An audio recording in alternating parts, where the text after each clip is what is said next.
federal agents carry out ICE crackdown on New York City's Canal Street. President Trump says the DOJ owes him $230 million. And we have tips on how you can de-stress on campus. Broadcasting live from the University of North Texas, this is NTTV News at Noon.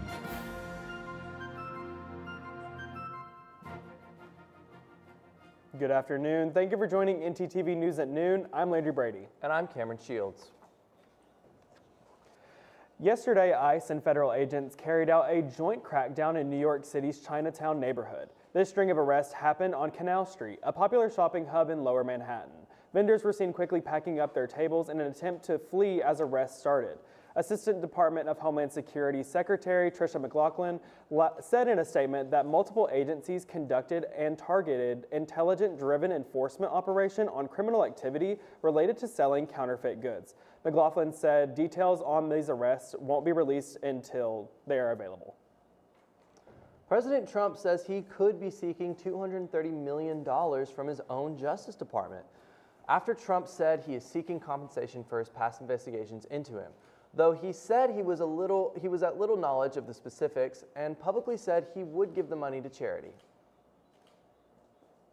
Early voting began yesterday here in Denton County with 17 proposed amendments to the Texas Constitution, as well as a funding proposition for Denton ISD. If you're interested in early voting, there are about 40 polling locations across Denton County. Be sure to bring a valid form of ID that is current or expired within the last 4 years. Voters can bring a driver's license, U.S. passport, citizenship certificate, and more. If you are unable to provide any of these forms, you can fill out a reasonable impediment declaration online. Early voters can visit any polling place in Denton County until Election Day, November 4th, where you will have to go to your assigned polling place. Early voting ends October 31st. More than 2,700 registered voters have been flagged as possible non-citizens after a recent analysis done by the Texas Secretary of State's office. This analysis was done using the U.S. Citizenship and Immigration Office's Systematic Alien Verification for Entitlements, which was recently made available in the states at no cost. There is little to no widespread voter fraud discovered in studies relating to non-citizens. Written notices will be sent to the flagged registered individuals per the Texas Election Code.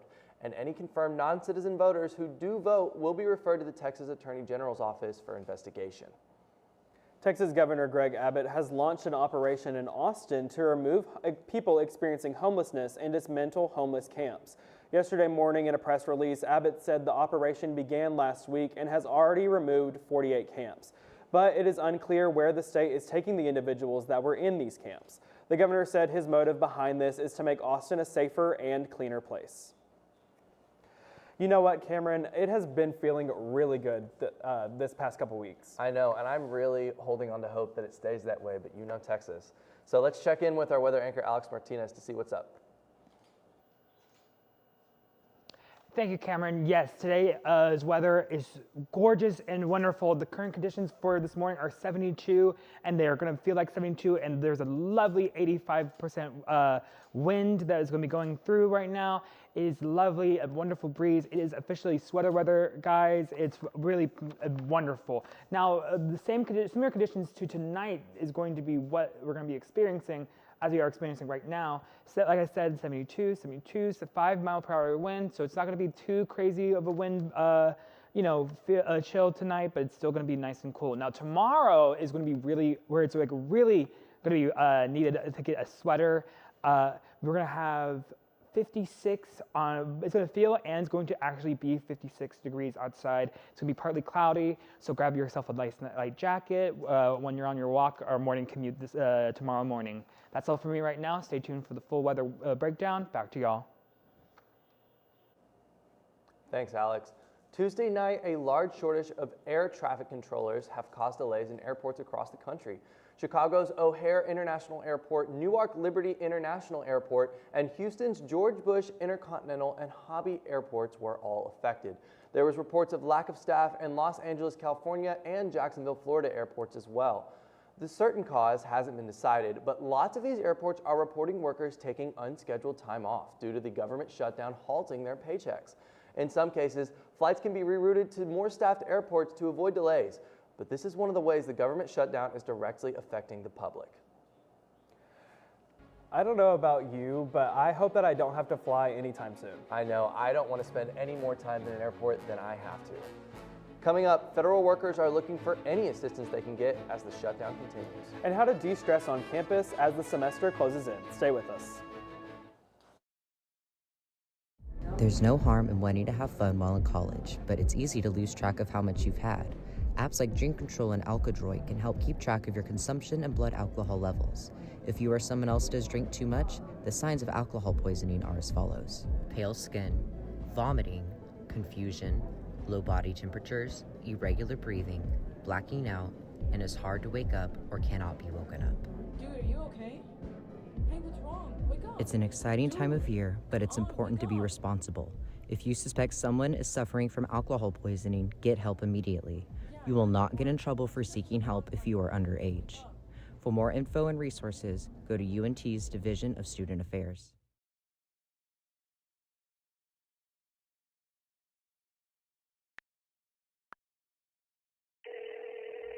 Hey Alex, this guy on the internet says he wants to give me money. That sounds suspicious.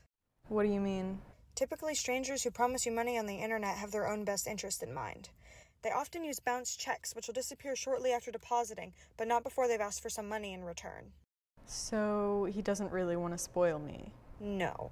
Well, then what should I do? The best way to handle it is to block and report the suspicious message, or even consult local law enforcement if you've already fallen victim.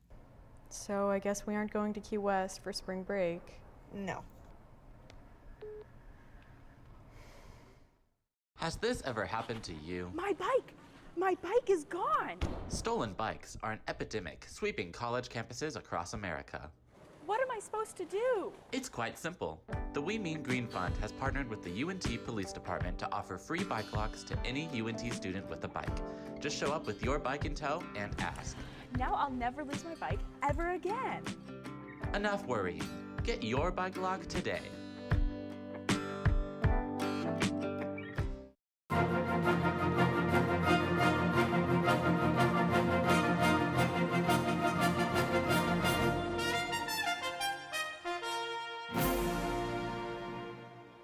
As the government shutdown enters its third week, federal workers in Hyattsville, Maryland form a line down the block for help from a local food pantry. CNN got the chance to speak to some of those residents about this helpful resource.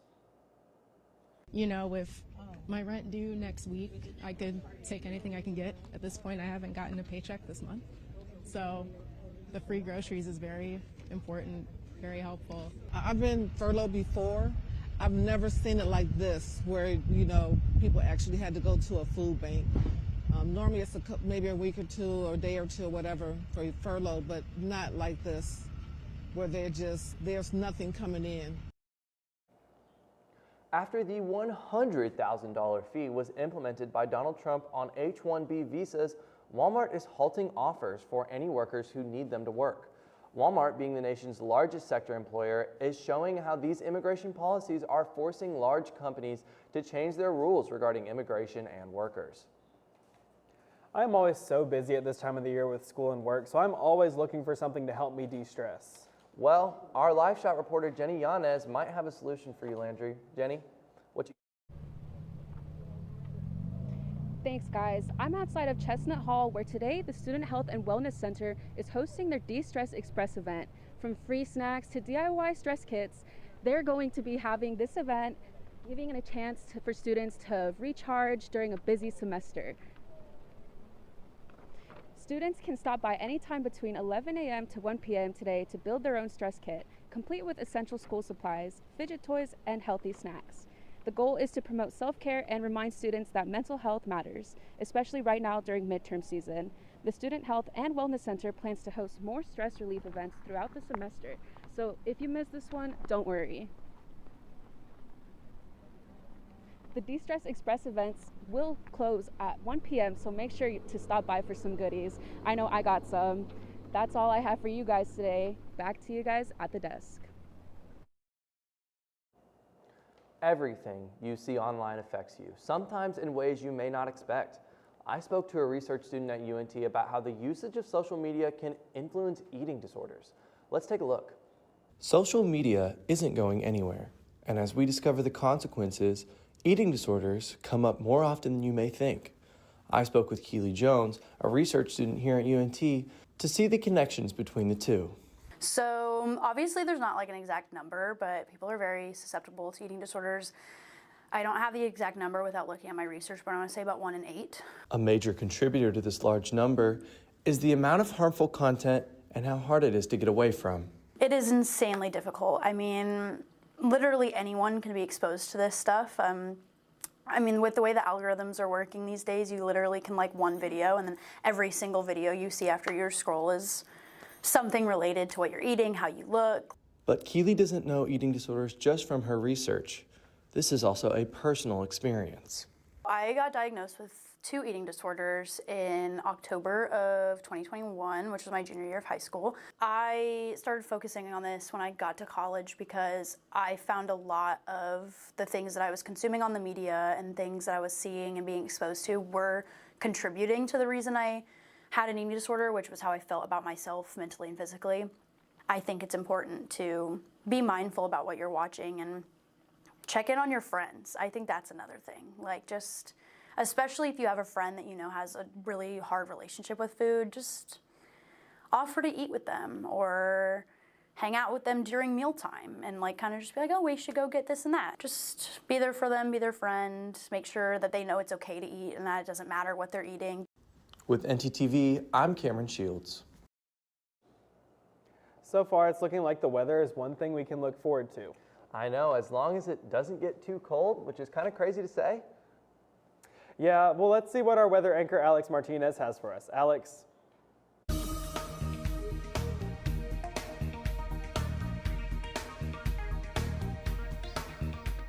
Yeah, guys, the weather is going to stay cold. I think the cold is here to stay for at least for right now. The current conditions of the general area of the Dallas-Fort Worth area is generally, a 73, 74, that's sort of what we're experiencing right now. It's nice, it's chilly, it's going to stay here for a little bit longer. Now, what is really interesting is what the other areas are experiencing right here. As you can see, Sulphur Springs is experiencing 76. They still haven't really caught up with us in nature of like temperature, but maybe they will soon catch up with us soon. Now, if you look farther out, if you zoom out into the state, you can see that in general, a very uniformed look. The only thing that is really distinct is going to be Amarillo, again showing us what we are to experience later in the month. 67, a nice, cool temperature coming in from Amarillo. The other things of note would be Austin and Houston, again 78 for both of them across the board. Still a little bit warmer than what we are experiencing up here. Now, if you look into the full weather week breakdown, you can see that we are going to be experiencing some thunderstorms on Friday and Saturday. I recommend being careful if you're having weekend plans. It's just going to be very strong thunderstorms, especially in the evenings and afternoons. Now, on the contrary to that, it's going to be nice and, a little bit cloudy for the going into next week, but it's going to be very uniform with the temperature. It's going to be highs the 70s, lows the 60s and 50s. The weather is here, the cold is here, and the weather is here to stay for right now. Going right back to y'all. Well, now that it feels like fall is actually here, how are you getting into the fall spirit? Well, our segment anchor Awa was just telling me about a block party for Halloween happening this weekend. Why don't you tell us more, Awa?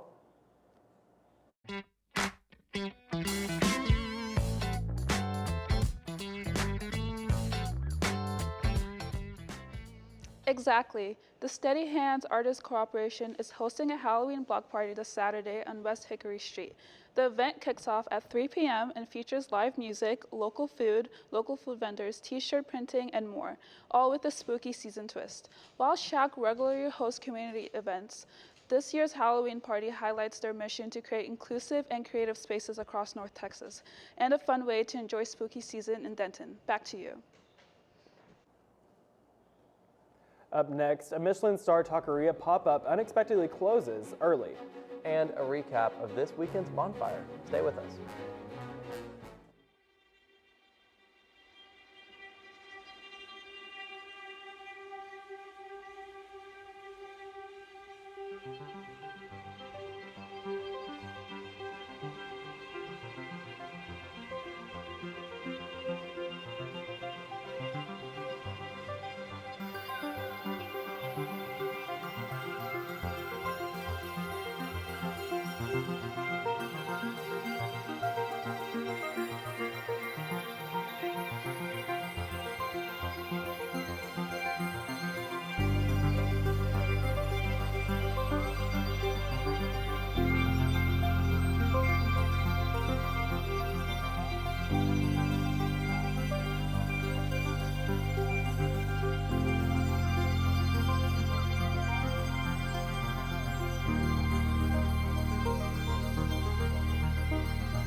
Looking to open a free checking or savings account but don't know where to start? Check out DatQ Credit Union right here on campus. Get your Mean Green debit card instantly or apply for a DatQ Visa credit card today. Your school, your card. Plus, make deposits at their 24/7 ATM, checks or cash whenever you need it. Make sure to sign up for DatQ's online banking platform and mobile app for easy access anytime, anywhere. Visit them at www.datq.org to learn more. DatQ, the official financial institution of UNT Athletics.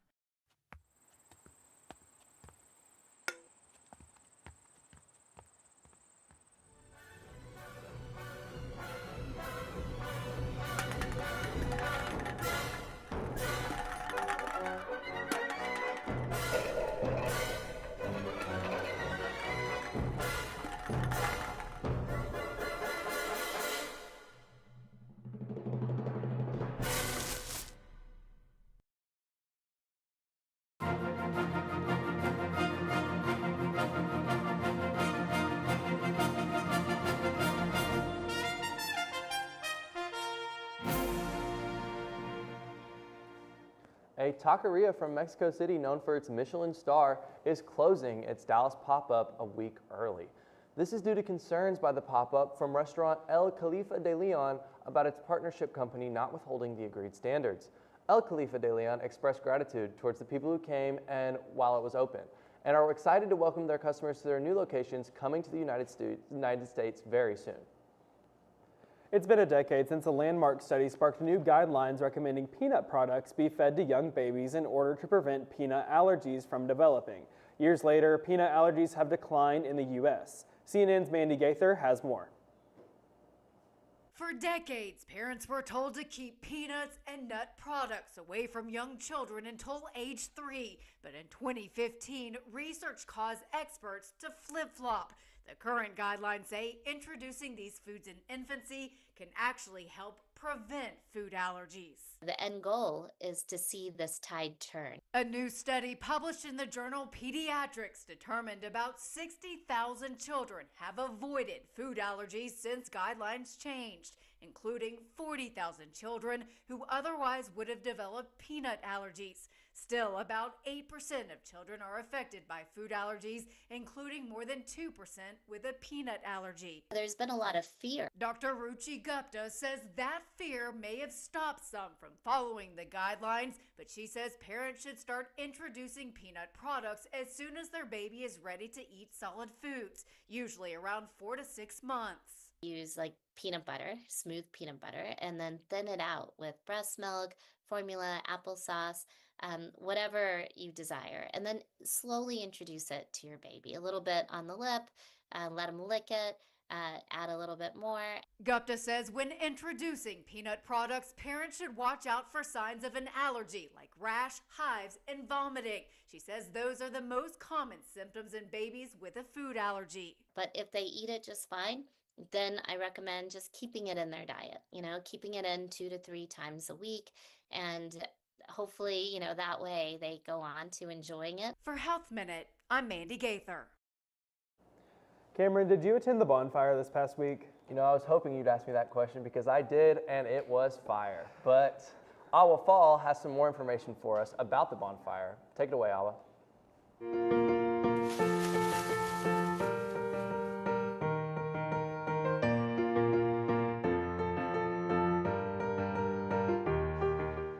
That's right, Landry. Here at UNT, school spirit was burning bright as students gathered for this year's Mean Green Roundup bonfire, a tradition that's been lighting up campus for more than 50 years. Let's take a look. Here at UNT, homecoming week ended with a blaze of school spirit as students gathered for one of the university's oldest and brightest traditions, the annual bonfire. Built each year by the UNT talents, the bonfire has been burning for over 50 years, a symbol of pride, unity, and mean green energy that brings the campus together. What would you say your experience is like? It's been pretty fun. It's really hectic. There's a lot of people here, but it feels nice to be like part of the UNT community. This year's homecoming theme, Mean Green Roundup, gave the celebration of a Wild West twist, with cowboy hats, boots, and plenty of Texas flair lighting up the night. Students came out to celebrate the end of a spirited-filled week filled with pep rallies, competitions, and campus pride events, all leading up to this fiery finale before the big game. And with Clark Hall being involved too, it's just more exciting because I like to hear like the winners of who showed the most UNT spirit, and mostly with the halls because I like to compete with the other halls, but yeah. Whether it's your first bonfire or your last, the tradition reminds everyone that Mean Green Pride burns bright long after the flames fade. It was a fun event filled with school spirit, continuing the UNT tradition. Back to you at the desk. Thanks so much, Awa. I was out there with my camera the whole time, and can you guess how the pictures turned out? Were they fire? They were. You know what else is fire? The weekend that we had for football. Let's take it to our sports anchor, Elias Freeman. Elias?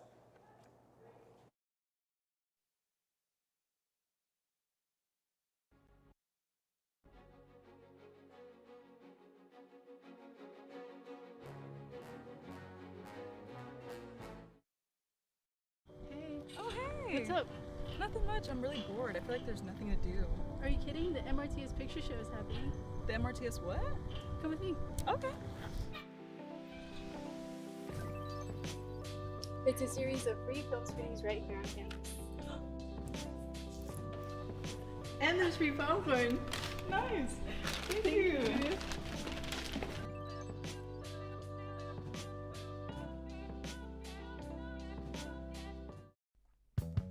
Are you looking for a fun club with travel opportunities? Dive into the UNT Swim Club.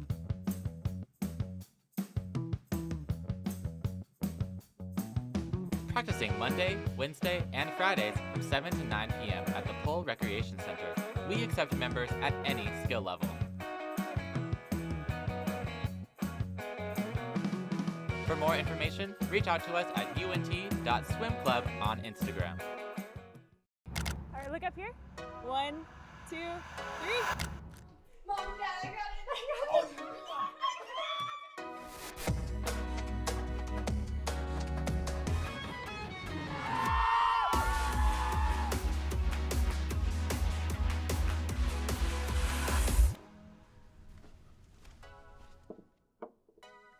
You're right, Mom. I have.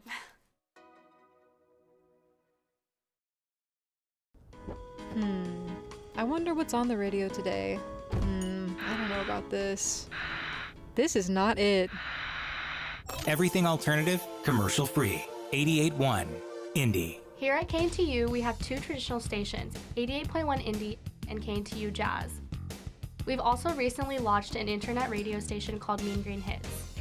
If you want to hear more, you can check us out at medianorthtexas.com. That was pretty good.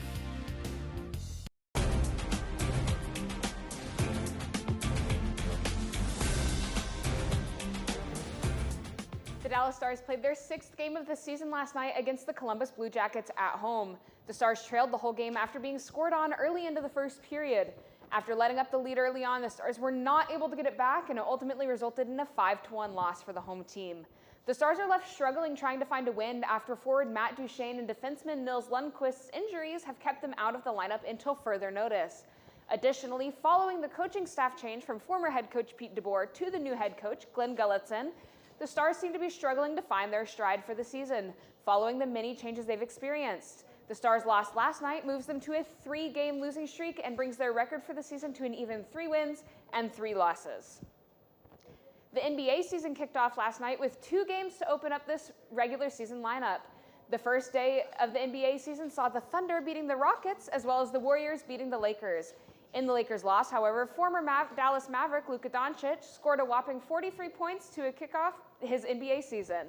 Tonight sees another lineup of games, including the Dallas Mavericks season opener against the San Antonio Spurs at home. The game starts at 8:30 p.m. Central Time and is expected to be the NBA debut of 2025 first overall Mavericks draft pick, Cooper Flagg. In addition to the Mavericks game, 11 other games will be taking place tonight as basketball gets back in its full swing. This fall, there's the opportunity to play glow-in-the-dark golf at North Lakes Recreation Center. One of our very own reporters got to head over there and check it out. Here at North Lakes Recreation Center, people of the Denton community gathered on Friday night to compete in golf, but in the dark. This is one of the many events taking place during the 31 Days of Denton. We had an idea a couple years ago of doing a glow golf event, and so we kind of tested it out. And with Denton doing our big Halloween event, we really wanted to be a participant in it.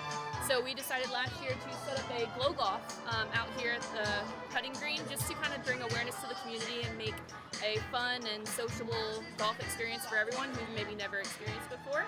This is the second year the golf event occurred, and it brings more people every time, turning the green golf course into a glowing field full of fun. Man, 31 days of Halloween here in Denton, and this is just a really awesome, fun, free event for the family. Get to play some, glow-in-the-dark golf. It's awesome. I'm also a really big Halloween dude. I'm not gonna lie. I've got all the decorations in my yard. I'm the weird dude who puts them up in September. So I go all out, but yeah, man, we're totally into it. This is one of many events that North Lakes Rec plan on hosting in the future. We're hoping, with all the turnout that we've had tonight, we're hoping to do this at least a couple times a year. Using those small windows that we have of nighttime out here at the range. Most photographers are focused on capturing what we see, but a very specific breed of artists known as microphotographers capture what we can't see. CNN reporter Jeremy Roth tells us all we need to know about this not well-known style of photography.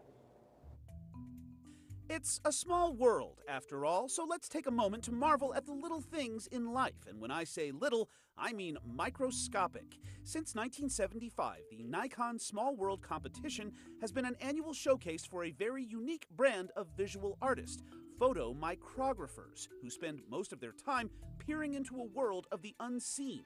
Nikon has announced the winners and finalists of the 2025 competition, and it's a who's who of artists and scientists from around the globe whose steady shutters capture the nitty-gritty of the itty-bitty.